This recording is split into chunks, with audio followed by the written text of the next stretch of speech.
The member for Hunter. Thank you, Deputy Speaker. I rise to speak on the Nature Repair Market Bill 2023. Deputy Speaker, the Hunter electorate is lucky to be filled with beautiful nature. We have dense bush and native plants and animals, including rare native birds, and we have the largest saltwater lake in the Southern Hemisphere. As a father of 2 young girls, I want to make sure that we leave our land and nature as a whole better off for them and for their children also. To achieve this, nature needs to be looked after, and where it is damaged, we must try and repair it. This is why this government is making it easier for people to invest in activities that help repair nature. We're supporting landholders, including farmers and First Nations communities, to do practical things that will make a real difference in the preservation of our natural world.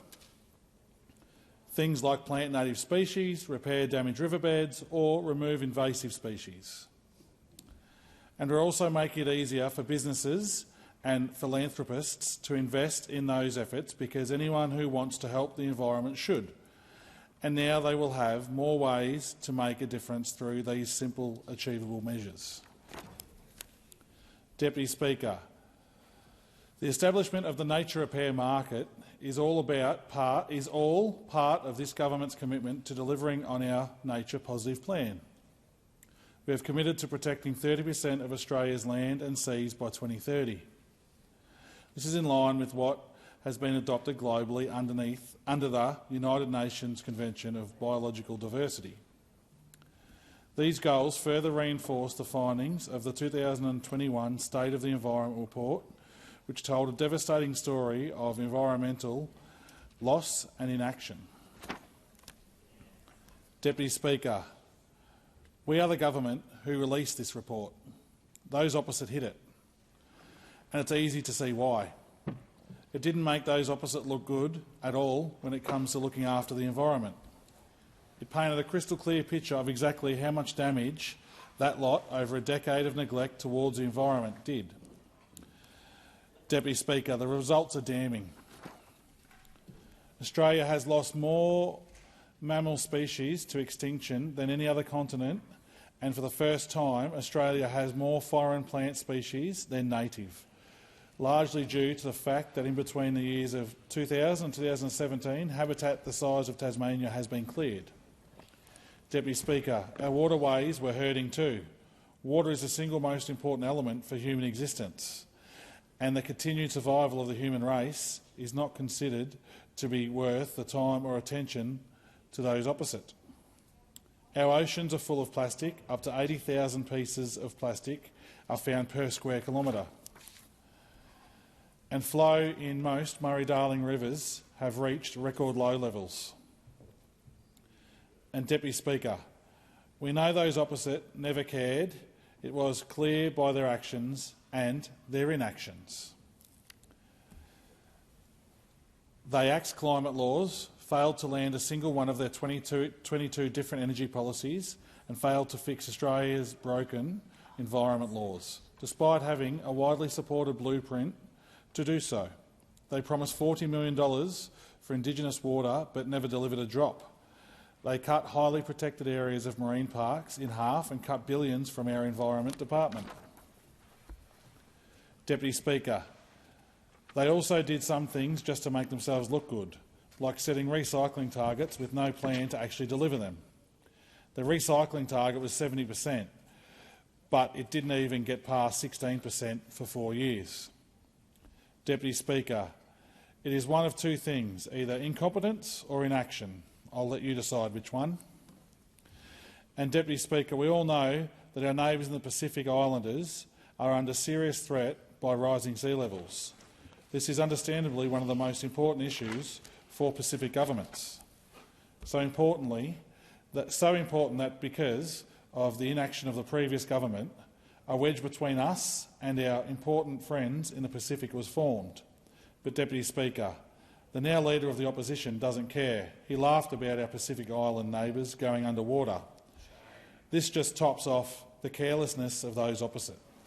And, Speaker, you'd think the election would have been a wake-up call, but they're in no better in opposition than they were in government before they lost their prized blue ribbon traditional coalition supportive seats. They voted against a safeguards mechanism, which is a policy that they championed. They voted against their own policy because for them, politics is more important than progress. Deputy Speaker, unlike the previous government, we are making sure that Australia does its bit to look after the environment. We are not slacking behind the rest of the world, but clearly there is a lot of repair to be done.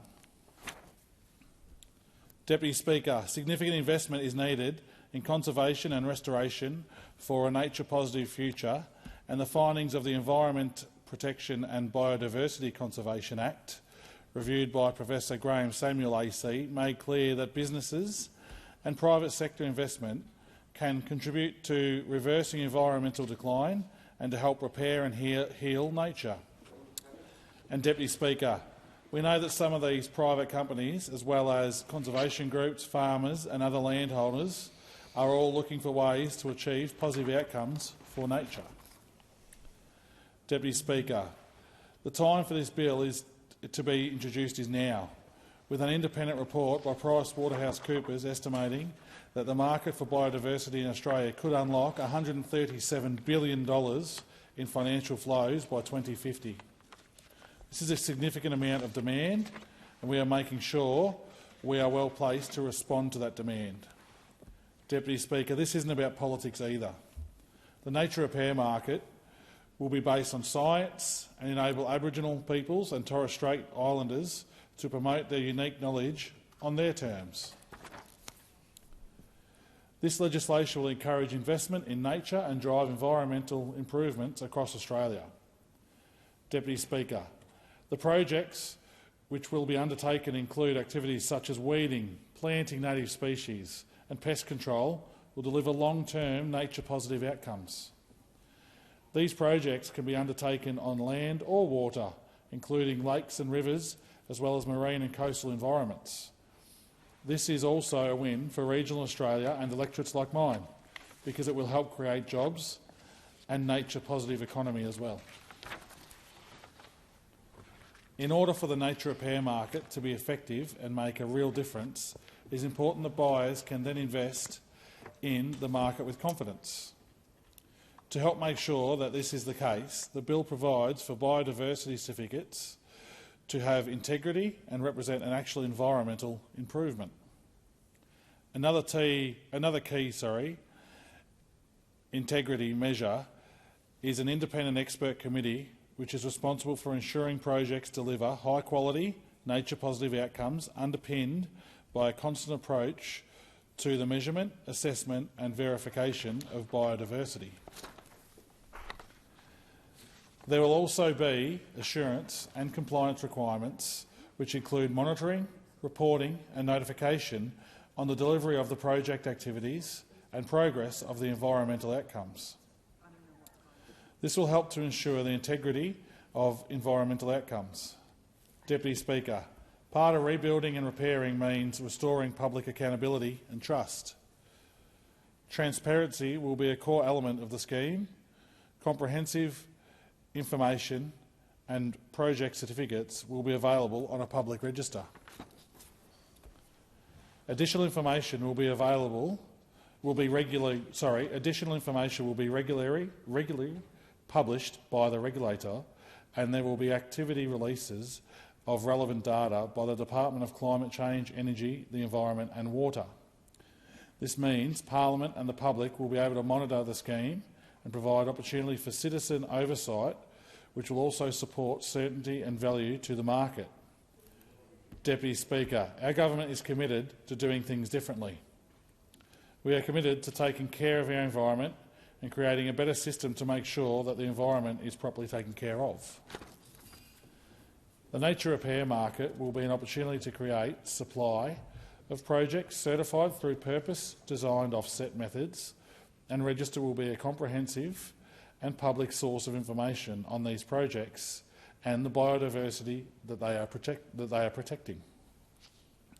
Deputy Speaker, this is a way forward for how Australia repairs the environment. This bill will establish a new market for investing in nature positive outcomes. It will support Australia's international commitments to protect and repair ecosystems and reverse species decline and extinction. It will generate investment and job opportunities for nature-positive economy and create new income streams for landholders, including Aboriginal peoples and Torres Strait Islanders and farmers. It's a win for the environment and it's a win for landholders and it's a win for jobs.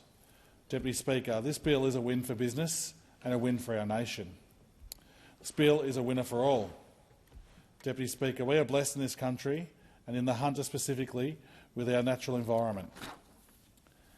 And at no time should we stop advancing as a country, as humans, but as we do so, we have a responsibility to make sure that we look after the environment. We need to do this for ourselves and we must do this for our generations to come.